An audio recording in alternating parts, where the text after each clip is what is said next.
I would rather make the statement first, because I probably could answer many of the questions that you have in your minds by making that statement. Well, Mr. Hill, these first 4 questions are fairly well standard, sir, and they're clarifying by nature. And this committee has followed a procedure in the past of asking these questions first and then let you proceed with your statement, and then there may be further questions from the committee. The first question is, Mr. Hill, do you have any evidence that any member of the House of Representatives is a grafter, chiseler, or big-time crook?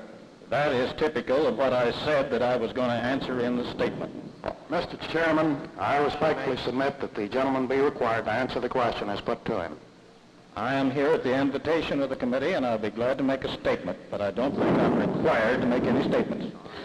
We'll show that in the record, Mr. Hill, that you have said that you do not feel that you are required to answer the question of the committee. I will ask the question again. Do you have any evidence that any member of the House of Representatives is a grafter, chiseler, or big-time crook? That is a question that I'll answer to the best of my ability in the statement that I have prepared. All right, we'll continue, Mr. Hill, and we'll leave the record that way at this time. We may come back to that question. Now, Mr. Chairman, I respectfully request that the gentleman be required to answer the question yes or no. It is such a question that can be answered in such fashion. If the gentleman refuses to answer, then I request that we proceed to the House of Representatives for purposes of finding the gentleman guilty of contempt for a refusal to answer a proper question. I think your point's well taken and proper, Mr. Shoemake. Mr. Hill, do you desire to answer the question, or do you refuse to answer that question at this time? I am not refusing to answer the question. I said that the question will be answered in the statement that is prepared. Mr. Hill, this committee respectfully requests that you answer this question. We do not think it's a difficult one. We think that possibly if you have some information that now is the proper time to I get think it. If you think your is a statement... browbeating proposition, and I'm not going to be browbeaten. I didn't come out here for that purpose.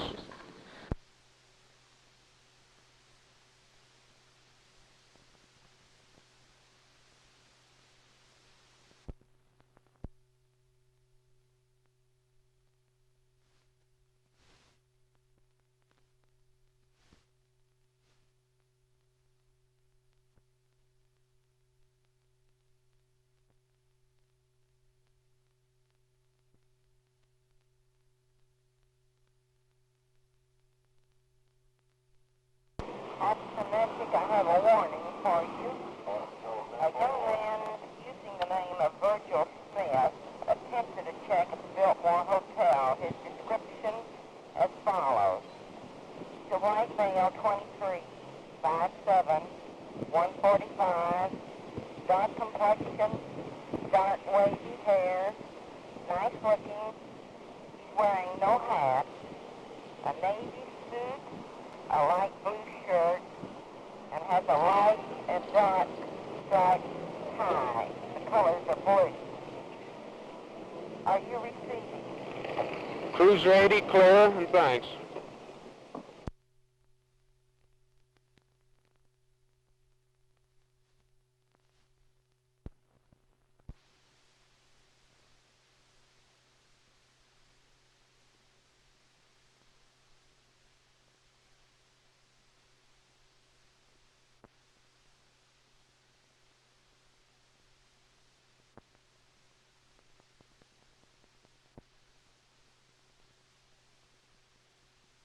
Your newspaper and the publishing company for which you work has taken not only statements out of context, but has failed to report facts to the people, has slanted newspaper stories, not editorials, and for that reason, I think it is a culmination of these things that has brought about the fact that you are here.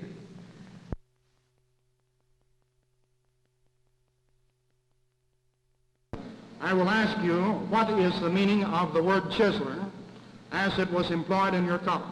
I didn't bring a dictionary with me. What is your understanding as to the meaning of that word?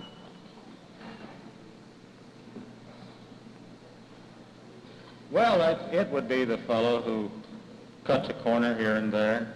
Cuts a corner in what respect, Mr. Financially and otherwise. cuts a corner financially in what respect, Mr. Hill?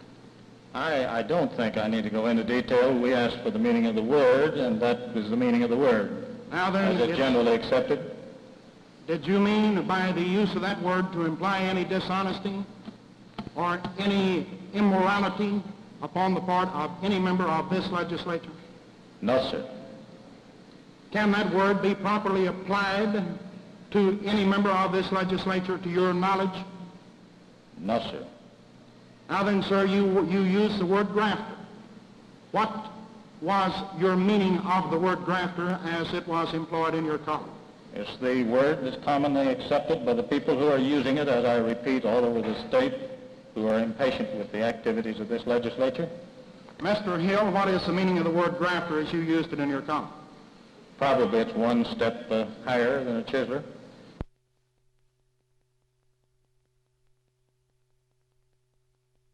That it is the right and duty of voters to be as careful as possible of the men whom they send up here. It is not a little responsibility.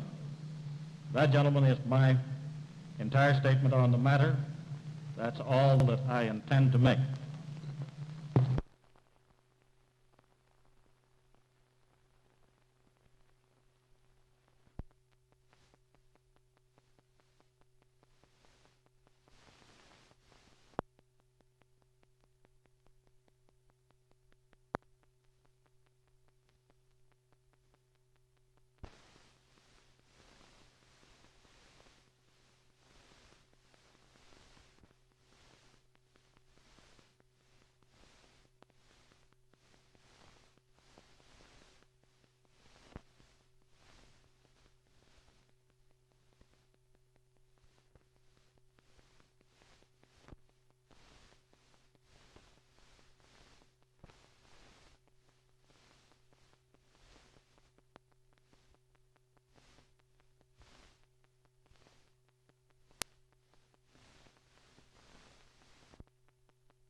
Gentlemen, it's going to come into a matter where we're going to have a dovetail city limits that's not going to be good. Now, I would like to say further that Mr. Sterling and all the city officials have always cooperated with me on everything. We've gotten along fine. And I think we can in this matter. But we can't find out what Oklahoma City wants to do. We don't know whether they want to come take Edmond even or not. And I'm sure Mr. Sterling's telephone, and I know Bill's does, rings day and night about this annexation.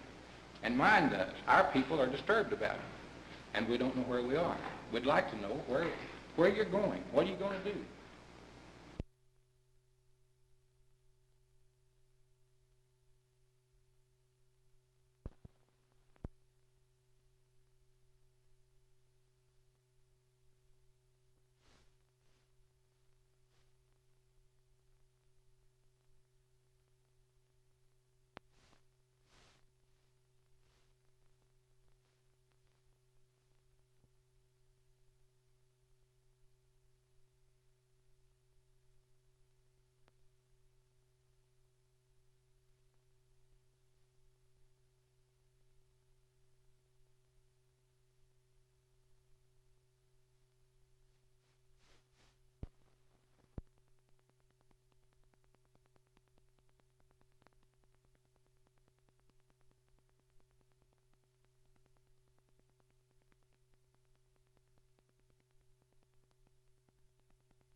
This creates an incentive for the purchase of the bonds that hasn't heretofore existed either in Oklahoma or any other state for that matter. Anybody promised to buy them? Oh no, nothing like that. Nothing that specific has been done, but it's been very obvious that the incentive that this would provide would be sufficient to interest bondholders who heretofore have shown no interest in any bonds in Oklahoma.